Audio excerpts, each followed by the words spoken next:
Halo, saya Dega Megadana Putra. Di sini saya akan menjelaskan atau mempresentasikan website distribusi Poison yang saya buat dengan title kalkulator distribusi Poison menggunakan script source-nya dari MathJax. Lalu untuk style webnya menggunakan style CSS yang dari sini.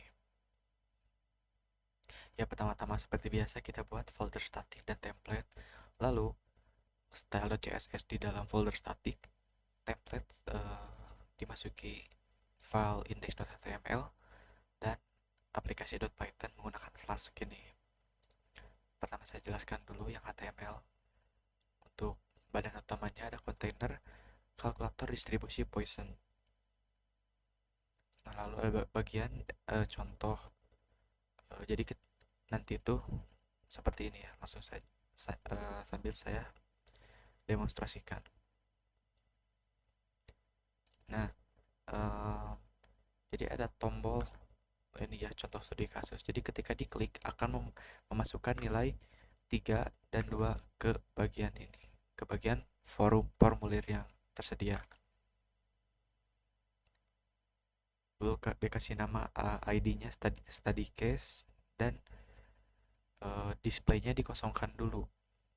Nah, kenapa dikosongkan dulu? Karena tujuan saya, jadi nanti ketika diklik contoh studi kasus ini, nanti akan muncul teks studi kasusnya, tentang studi kasus yang yang ya yang saya gunakan untuk membuat website ini gitu. Lalu ada formulir Poison form dengan tipe formnya lambda, labelnya rata-rata kejadian, inputnya number dengan ID LMBDA, nama LMBDA step 0,01, sama juga dengan K-nya jumlah kejadian.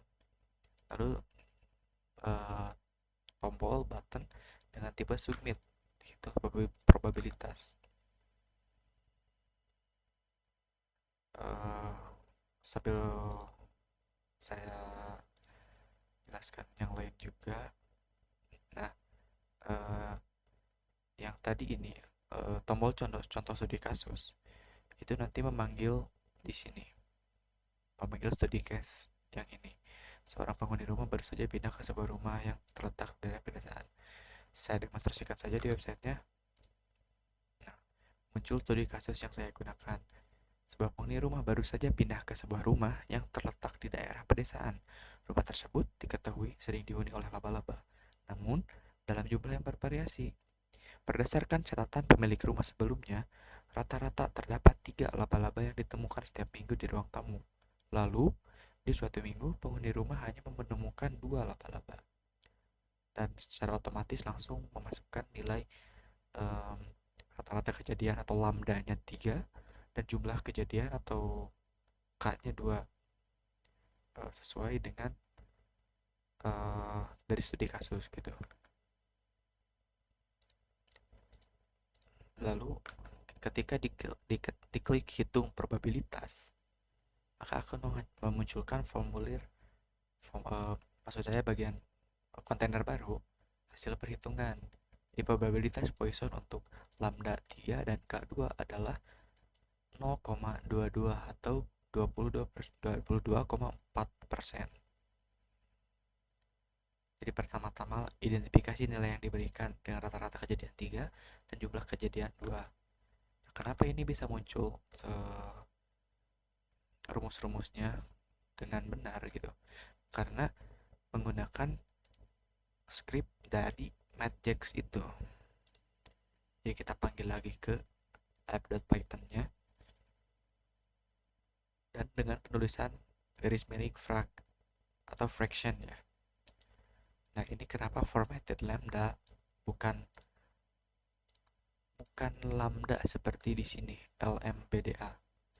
Nah, formatted lambda ini digunakan untuk menghilangkan 0 gitu di belakangnya. Karena saat saya mengembangkan web ini, ketika saya menginputkan 3 dan 2 di sini, maka yang terbaca pada hasil perhitungan malah 3,00, 2,00. Nah, makanya ditambahkanlah formatted lambda. Jadi memastikan bahwa lambda itu yang diinputkan atau ditampilkan dengan bilangan bulat.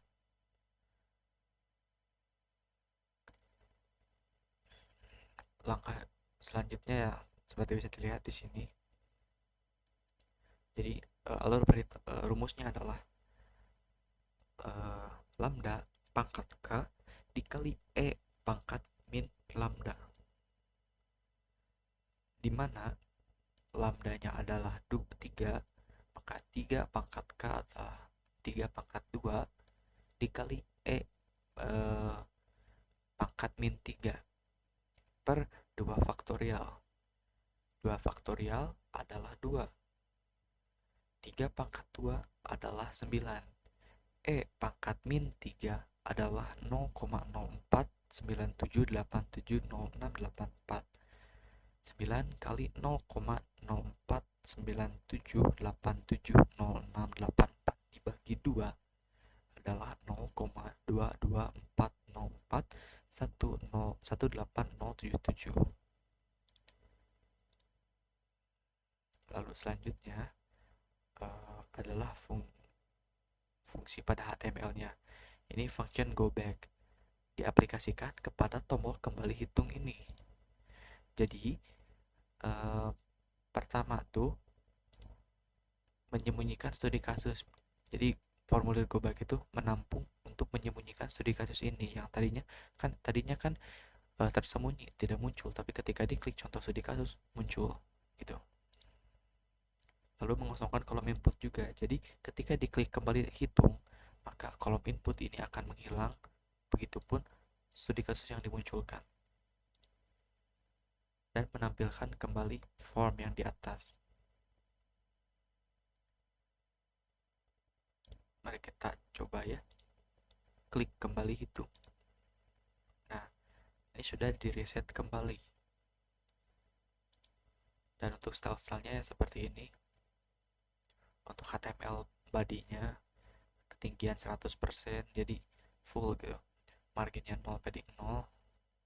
Backgroundnya saya gunakan gradient kuning dan pink. Lalu backgroundnya fix, jadi walaupun di scroll tetap gitu, tetap tidak ada perubahan. Lalu ada kontainer. Nah, kontainer ini kontainer yang ini ya, yang putihnya, style kontainer itunya. Lalu H1 untuk teks ini, H1 untuk teks kalkulator distribusi Poisson dan hasil perhitungan. Form untuk kolom input, label ini rata-rata kejadian dan jumlah kejadian.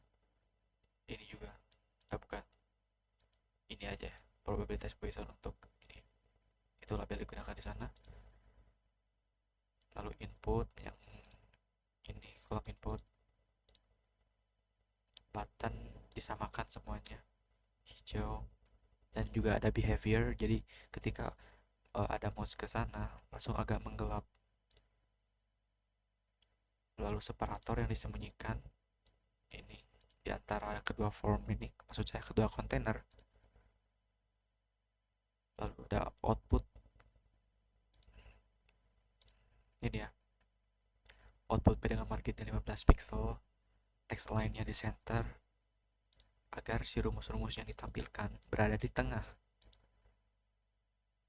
Sama juga output.math, output.probability. Jadi karena tidak hanya perhitungan saja seperti yang ini, tapi untuk ini juga, jadi semuanya tetap di tengah. Lalu untuk footer yang ini,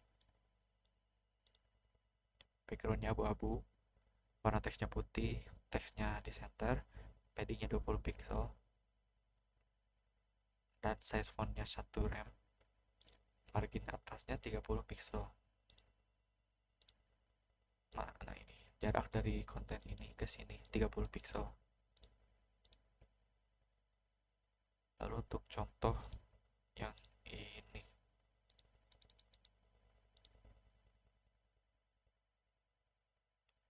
Sekian mungkin penjelasan dari saya. Mohon maaf bila ada salah dalam tutur kata. Sampai jumpa di video lain.